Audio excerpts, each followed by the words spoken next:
Greetings and welcome to A Contemplative Reader, where together we will explore the mysterious, the mystical, the spiritual, the otherworldly, and the transcendent in various books and literature.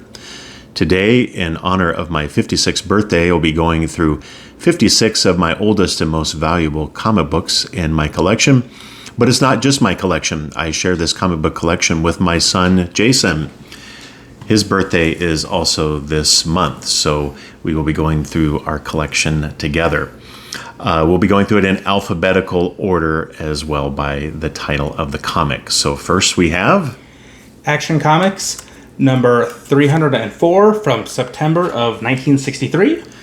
So in this one, Superman faces the interplanetary Olympics. Will he be bested by champions from throughout the galaxy? Action Comics number 308 from January of 1964. In this one, Superman faces off with Hercules. Action Comics number 328 from September of 1965. In this one, Superman has the hands of doom. Will he destroy the galaxy by himself? This is Action Comics number 336 from April of 1966. In this one, Superman has Supergirl as a guest star here. And here we have one of the jewels of our collection. The Amazing Spider-Man number 252 from May of 1984. So this is actually the newest comic book that you'll see in our survey of our oldest and most valuable comic books. But it happens to be one of the most valuable ones because this is the introduction of Spider-Man's black costume. This I purchased off of a newsstand back in early 1984. Have you ever been able to buy comic books on newsstands? Not unless they were at the comic shop already. That's right. They didn't have them in grocery stores. They had them in grocery stores and pharmacies and restaurants back in the day, but not in your lifetime. Anyway, this one I happened to pick up that way, and it's in pretty good condition yet. None of these comics are graded for value. They just happen to be what we have in our collection. So this is one of the best ones right here. This is The Avengers number 35 from December of 1966. All right, and this one here, we just a pretty cool cover there from the mid-60s Avengers. The Avengers number 46 from November of 1967. So you'll see kind of a pattern here. Most of these comics come from the late 50s up through the early 70s. So most of these comics you'll see today are from the Silver Age. You'll see a couple of Golden Age and then a few Bronze Age after that as well. Here's another crown jewel of the collection right here from the Golden Age. Batman number 44 from December of 1947. So this is the oldest comic in our collection right here. Here you see Batman and Robin facing off against the Joker. This is actually one that you got for me as a gift a while back. It was for Christmas that year. Yeah, so that was quite a gift because, again, this hasn't been graded, so we don't quite know what the value is. There are some rough spots along the spine, but a really good copy of this you can find online for over $1,000. So it's quite an addition to the collection, so thank you. Yeah. Batman number 120 from December of 1958. So we skip ahead about 10 years in the Batman collection, but it's still pretty old from the late 1950s. Batman number 124 from June of 1959. Okay, this is another cool one here. This has the Signal Man in it, is what the note on it says there. Batman number 126 from September of 59. All right, here Batwoman teams up with Batman and Robin to face the menace of the Firefly. This is Batman number 131 from April of 1960. And this, it says on the cover there, is the introduction of the second Batman and Robin team. This is Captain Marvel number 3 from July of 1968. Okay, so this would be Marvel Comics version of Captain Marvel, not to be confused with the Shazam version of Captain Marvel. or the Brie Larson version of Captain Marvel, which came along in Marvel, the MCU, much later on. So I have some of these, and these are the earliest ones in my collection. This is Captain Marvel number 4 from August of 1968. Here we have Captain Marvel facing off with the Submariner. Here's another crown jewel of the collection right here. Conan the Barbarian from October of 1970. So this is the first issue of Conan the Barbarian. This has been my favorite comic book series for a long time.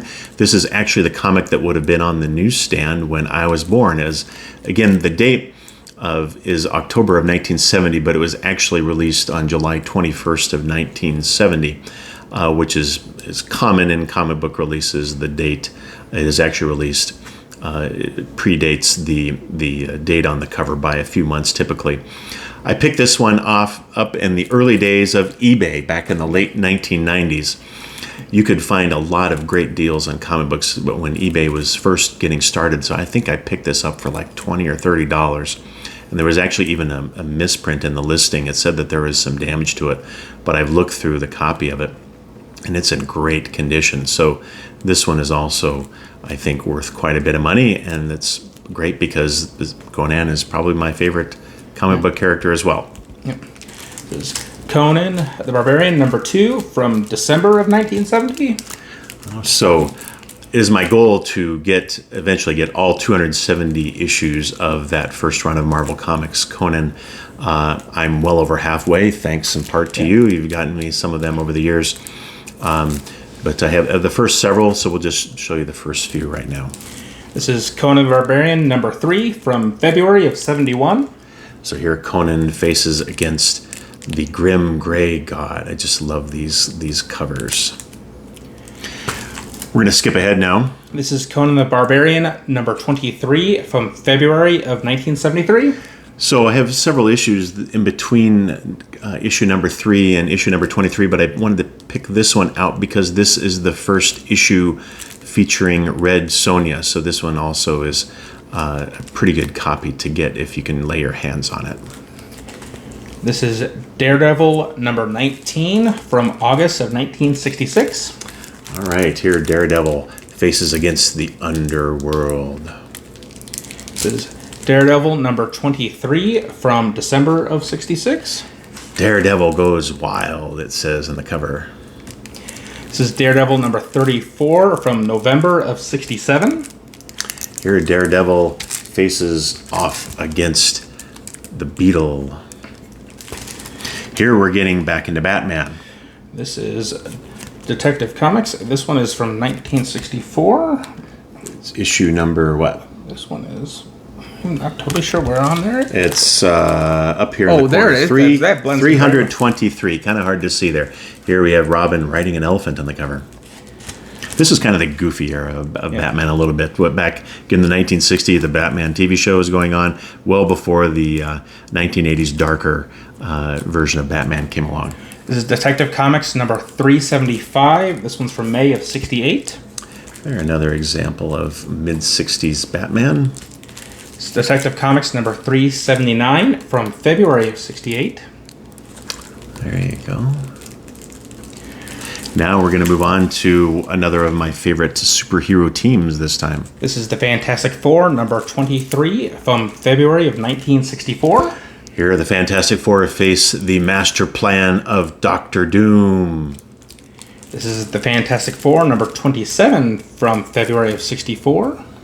Here we have the Fantastic Four again facing off against the Submariner. This is the Fantastic Four, number 29, from August of 64. Again, it started on Yancey Street. And we're skipping ahead a little bit to my collection, but I wanted to show you this one. This is the Fantastic Four, number 45, from December of 65. Because this is the first appearance of the Inhumans in comic books.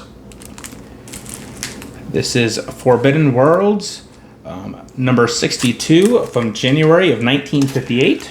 I think this is the third. I think this might be the third oldest comic in the collection. Not a superhero comic, but kind of one of those delightfully weird comics that came out in the 1950s and 60s.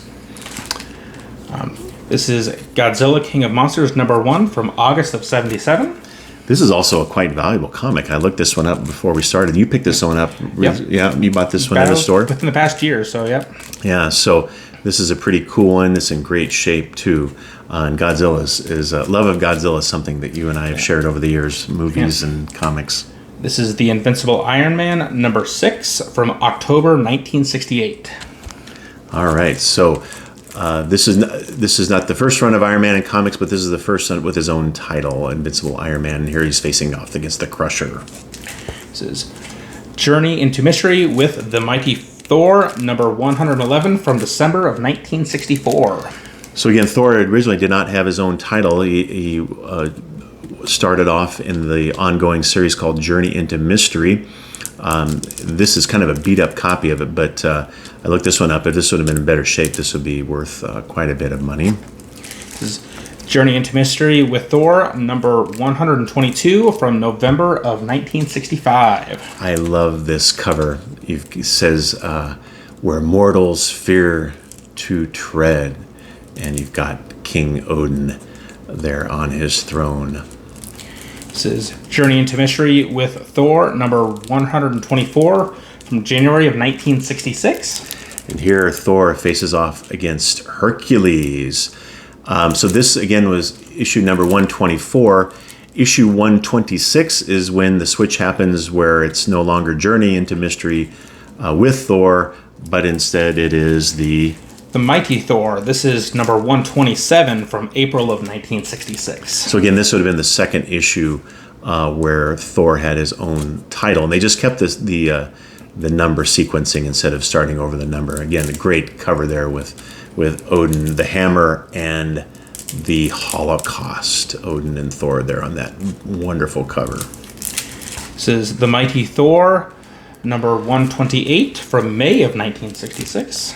Another great cover there. Sons of God, God of Thunder, Son of Zeus, and the power of Pluto. Then this is the Mighty Thor, number 129 from June of 1966. And the verdict of Zeus. This is the Mighty Thor, number 131 from August of 1966. And they strike from space. I love that. We're starting to get into the era of cosmic marvel here, there, and how Thor intersects with that. Back to Conan. This is The Savage Sword of Conan, number 1 from August of 1974. So this is when Conan the Barbarian comic was so successful that Marvel expanded into more of a magazine form. These, of course, were in black and white and not subject to the Comics Code Authority, so these were very much PG-13, if not R-rated at times. But Conan definitely expanded his popularity in the 1970s through both of these long-running titles. Back to Superman. This is Superman, number 122 from July of 1958. All right, here we have Superman facing off against the army. This is Superman, number 130 from July of 1959. The town that hated Superman. This is Superman number 147 from August of 1961. Superman featuring the Legion of Supervillains. Okay, now back to the Marvel Universe. This is Tales to Astonish number 78 with Submariner and the Incredible Hulk. Okay, and this is from April of 1966. So again, Submariner and Incredible Hulk did not have their own titles at this point. They were under the banner of Tales to Astonish. This is Tales to Astonish, number 96, from October of 1967. Okay, so this is issue number 96, and it was issue number 102 where the Incredible Hulk got his first own issue, and like with the other one with Thor, they didn't start renumbering it. They just kept going on with the numbering. This is The Incredible Hulk, number 121 from November of 69. So again, this is a few issues after the Hulk had his own title, the formerly known Tales to Astonish. This is Tales of Suspense, number 27 from March of 1962. I love this one. When Oog lives again, what will happen to mankind? The Tales of Suspense did not remain those sort of mystery titles. They also became superhero comics. This is Tales of Suspense featuring Iron Man and Captain America, number 72 from December of 65. So it was issue number 58 when the switchover occurred from those sort of mystery and horror titles to Tales of Suspense being a superhero comic featuring Iron Man and Captain America. And I have several of those titles. This is Tales of Suspense, number 74 from February of 1966. The Final Sleep. This is Tales of Suspense, number 75 from March of 1966. The Fury of the Freak. This is Tales of Suspense, number 81 from September of 1966. The Return of Titanium Man. This is Tales of Suspense, number 83 from November of 1966. Okay, it just says victory on the cover, and Iron Man is facing off against some, I don't know, kind of like a robot creature there of some kind there. Okay, here is another one of my more valuable pieces in my collection here. This is Werewolf by Night, number 32 from August of 75. So the reason why this particular issue is valuable because it's the first appearance of Moon Knight. Moon Knight is one of my favorite comic book characters. Sometimes he is thought of as sort of the Marvel Universe's knockoff version of the Batman, but I don't think that that's true at all. I think Moon Knight has his own kind of supernatural character that he adds on to his fighting style and his character and the mystery surrounding him. This is Werewolf by Night, number 33 from September of 75. So again, this would be the second appearance of Moon Knight in comic books, and later throughout the 70s he kind of guest starred in different comics, but then in 1980 he got his own comic, and I have a whole lot of that in my collection as well. But here's another oldie right here from the golden age of comics. This is Whiz Comics, number 109 from May of 1949. Featuring Captain Marvel, but not Marvel Comics is Captain Marvel, but the original Captain Marvel, sometimes we referred to as Shazam. Did you know that I watched the Shazam TV show when I was a little kid in the 70s? I think you've brought it up before, but it doesn't get not super often. Yeah, I think that version of Shazam has kind of been forgotten, unfortunately. But here Shazam is facing off against Savannah's ancestors. Final couple comics here. This is World's Finest, number 89 from August of 1957. Appropriate here that we're finishing this comic book tour of 56 comic books with Superman and Batman teaming up in the long-running World's Finest series. This is World's Finest, number 93 from April of 1958. And here Superman and Batman are, I'm not sure quite what they're doing. They're being picked up by Robin, who's flying a plane there. All right. Well, thank you very much, Jason. Yeah, it was nice to be here. All right. Well, thank you for watching. I hope you enjoyed this tour of our comic book collection. Peace be with you.